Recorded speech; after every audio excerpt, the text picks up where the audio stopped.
Welcome, welcome, welcome. Hello, I'm your host, Mrs. M. And if you haven't, make sure you click the link below. That way you can subscribe to my channel and not miss out on anything you need to scale your cleaning business to 6 figures and beyond. Pow!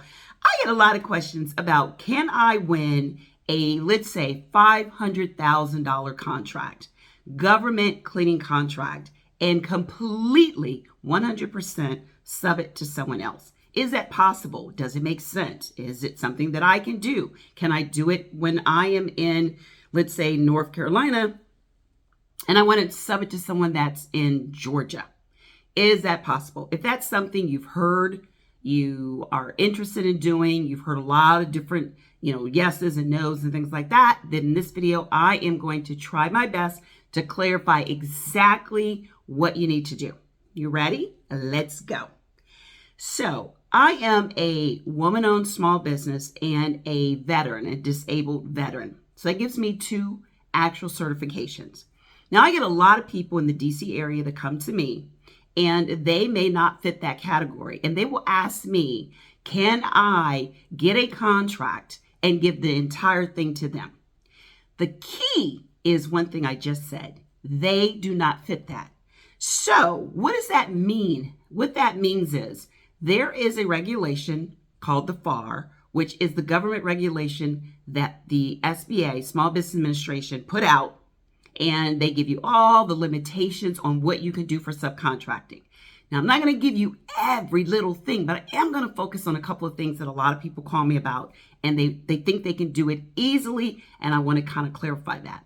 So let's go back to the fact that I am a woman-owned small business, and let's say, for instance, I then find a contract in North Carolina. The only way I would be able to 100% subcontract that out is, guess what? I find an exact woman-owned business in North Carolina that's just like me. If it's a veteran business, whoever I want to sub it to 100% would have to be a veteran business. If it's a disabled veteran, they have to be a disabled veteran. In other words, the government does not care if it's done by a woman-owned small business. They just want to make sure it's done by a woman-owned small business. The problem that comes in is when a lot of people want to go ahead and not match it exactly to a fit. So if you are looking to sub to someone that you got a contract that is a woman-owned small business and they're not, then that's not something you can do. That is illegal. So I get a lot of people that just want to win $1 million contract and just completely sub it to someone else.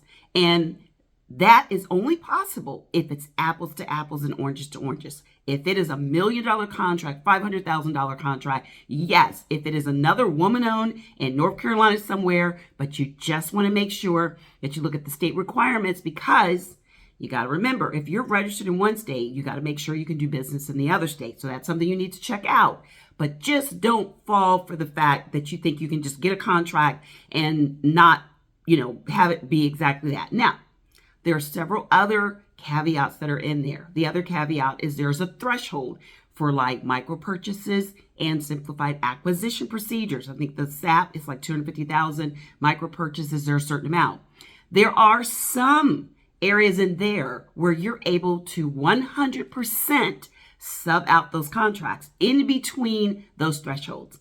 The FAR is very, very specific on that. So I will put a link for you and I'll highlight that. So I take all the guesswork out so you can see it. I always like to, really validate something by seeing it for yourself. Not something someone said, but something you can see. Really important to me. So I want you to see what that means. But there are instances where you can 100%, if it is between a micro purchase and a SAP, there's thresholds in there where once again, you would be able to sub it 100%. Now, what does it look like if it's not one of those? If it's not during the micro purchase, and let's say it's $1 million contract and I want to sub it out. Well, in the FAR, there are certain procedures that you follow and there's certain percentages. Like for instance, you're able to do 50% of the work. Your company, the prime, has to be able to do 50% of the work, and that sub and let's say you're not doing a woman-owned small business or a disadvantage or 8A or anything like that. It's just a regular contract. That sub will then be able to provide 50%. So in other words, if it is, let's say it's a security NAICS code. I know that I do a lot with cleaning, but we do all kinds of government contracts, from security to landscaping to construction. We do all kinds. So let's say I've gotten several people that do, trucking contracts, not just janitorial, because I myself did facility services support, which included so much more than just janitorial. So don't pigeonhole yourself just to one NAICS code. You want to look at several that fit you and feel good. But if you were looking to win a contract and it is within a certain threshold, like say $65,000 or something like that, would you be able to sub it out if it is within that micro purchase and that simplified acquisition procedure? Absolutely yes, 100%. Anything outside of that, if it's a woman-owned, remember I just said you have to have a like one. So you have to have another woman-owned business that is going to be awarded that contract, and then you would be able to do it 100%. Any other situation, you want to make sure that you are doing 50% if it is a service, which most of what we do is services. It's some kind of landscaping, window service, janitorial, maid service, securities, all of those are services, 50%. If it's a product, then it would need to be 50% as well if it is not falling, like I said, in those thresholds between the micro purchase and the simplified acquisition procedure. I know it may sound complicated, but it really isn't. It's just that simple. If it's between those two, then you can. If it's not, and if it is not a certified business that you're looking to do 100% subbing with, then you can't do it. You have to do at least 50% because the government wants you to have some skin in the game. They want you to have some skin in the game. You would as well. You want them to know that you're in it. And the other thing you really have to think about is when you're using subcontractors, I only use subcontractors that I actually got into the car and drove up there so I could meet them in person and get to know them. Because I made the mistake one time. I actually subbed a commercial to a company in South Carolina because there was so much work there. And I was in Florida and I subbed something in South Carolina, and it was one of the biggest mistakes I made. They were horrible. They knew nothing about what they were doing. Their website looked good. They had really great references, but what they were saying they could do and what they did for me was totally different. Now, if that had been a government contract, guess what? I could easily be disbarred where I'm not able to do any more government contracts for 3 years. 3 entire years would be how that would look.